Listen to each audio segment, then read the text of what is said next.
Tom Pope is the Deputy Chief Economist at the Institute for Government and joins us now. Tom, I just want to bring everyone some news from the Treasury, who said in a statement today that they are sticking to the date that Kwasi Kwarteng had announced for the government's medium-term fiscal plan, as they call it. Jeremy Hunt will set that out on October the 31st, Halloween. That is 2 weeks away.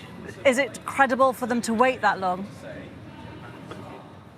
Well, I think in a way, 17 days is not very long in normal speak for a chancellor to get into number 11 and develop a whole fiscal strategy in that time. But you're right that 17 days does feel like a very long time in the current climate. What Liz Truss said today was that her reversal of corporation tax cuts was a down payment on that, an indication that she was committed to fiscal credibility, but it still leaves in place over £20 billion of tax cuts from the 23rd of September statement, even when you take into account that and the 40p tax rate U-turn.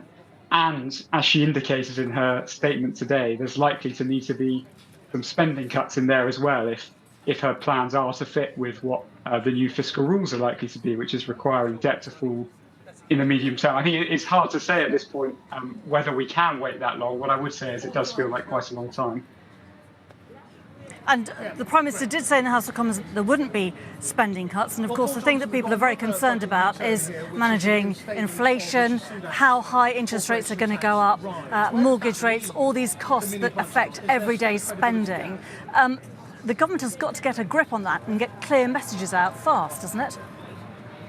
That's certainly what they've been trying to do, and for the last month, not particularly successfully.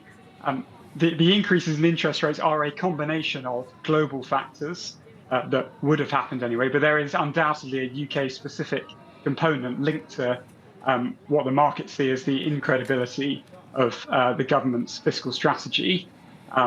So something in the medium-term fiscal plan, if it can wait that long, will need to demonstrate how the remaining tax cuts that Liz Truss is still planning to push through, most prominently the reversal of the health and social care levy, is going to be consistent with debt falling in the medium term.